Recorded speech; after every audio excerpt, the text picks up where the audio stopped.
So just so everyone can hear that, I'll repeat that question.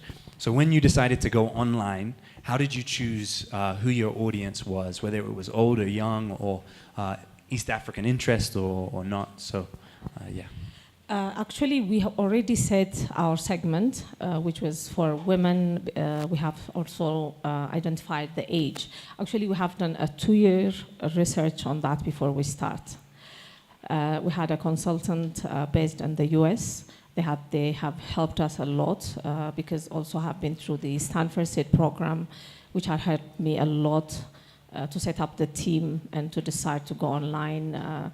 Because one of the biggest gap that we have from Ethiopia, like exporting our products, is very, very difficult, especially to get the right buyer.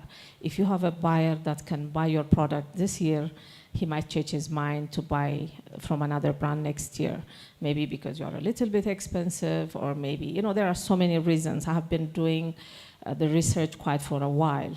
So we did a research on that. Actually, now we're signing an agreement with one of the biggest marketing company in the US that they're gonna do all our marketing in the US.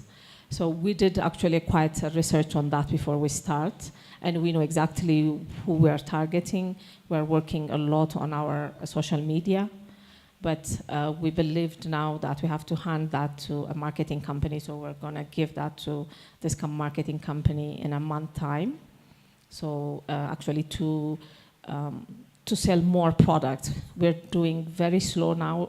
We don't want to even go aggressively because sometimes, you have to know your capacity if you are able to respond, because it's not a small market, the US market. So we, as you know, we have a lot of Ethiopian in the US. So we are not targeting only the diaspora or the Ethiopians in the US. We're also looking for any women that would be interested in having something unique and different. So we have a very amazing value proposition that we worked on. So if you go on our website, you can find a very small story. Actually, we just, I think, have been uploaded the story, how it is made, most of our products. So that's the way we started it. It's almost after 2 years of research and study, we started online. And still we're working quite hard to make it a big success. I love that. Even 26 years in, the effort that goes into understanding who the audience is for the brand is not just a quick decision. It's like a deep study. And I think that's a lesson to all of us of if we want to succeed, if we want to be the best, if we want to be leaders, at whatever stage we are, to have that ability to put the due diligence in to find who it is our target audience is. That's incredible. We'll maybe have space for maybe 2 or 3 more questions. Let's start with Mr. Tamrat.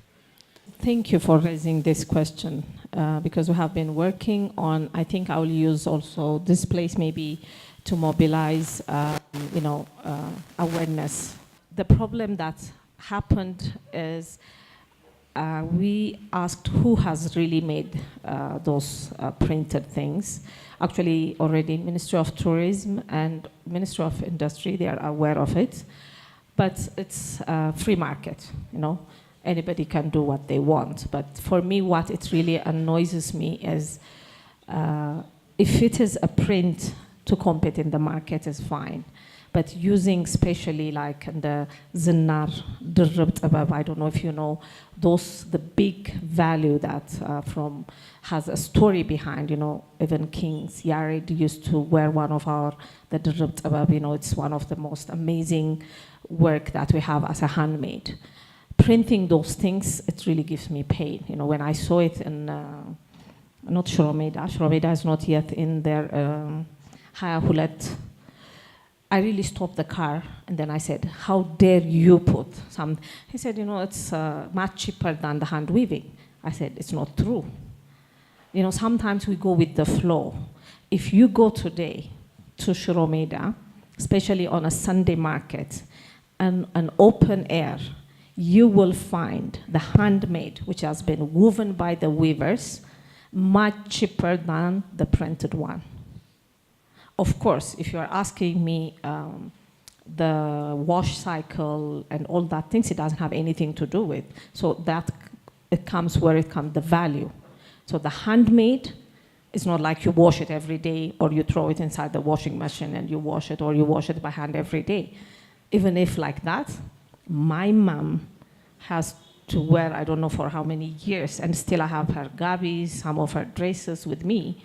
It's all the raw materials that we are using to weave our fabrics. It's really getting even very bad, because the quality of the material we're using is getting really very low, because it's not anymore like many years ago. I can see that even in this 25 years. For me, I don't think if we work together, it will affect the market, no. You know, we're about 100 plus people in Ethiopia. So there is still, people can wear, but we have to be able to teach what is the value behind between the print one and the handmade. So if we want to add the handmade value, I think each one of us in this room, we have a responsibility to work towards that, not only me or not only the sector. So if anybody will reject to buy that printed one versus the one handmade, I think already you're gonna, it's not going to be on the market more. But I think the government also, they're working towards that. I hope it will happen. There was a program recently on a TV, Mimi Sabatu has brought that issue, and she had a conversation with the Ministry of Tourism. So I hope, I think each one of us in this room, we have a responsibility to work toward, to believe in what we have. That is something unique and different, that we don't have to make it even comparison with the Chinese print. So. Yes. I think even in starting this network, one big thing we wanted was to be able to influence change, to be able to set a new culture. This whole idea of there's various things that could seep into the culture very quickly. And our hope was that through this network, we could add a new culture. It wouldn't be all about copycats. It wouldn't be about one barbershop opening and then another across the street, but you would think innovatively around what's needed. And I think even now the challenge that Genet sets to us as let's go for the authentic. Let's not go for the copycat, just because even if it is presented as being cheaper or whatever else. And so I think we all have almost I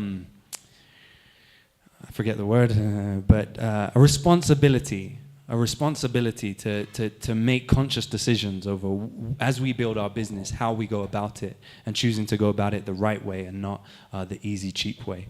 And so thank you for that challenge, Genet, and I love the passion you have that our stuff is represented well here in Ethiopia. Let's go over to that question over there. If we have space, we'll come to you, sir.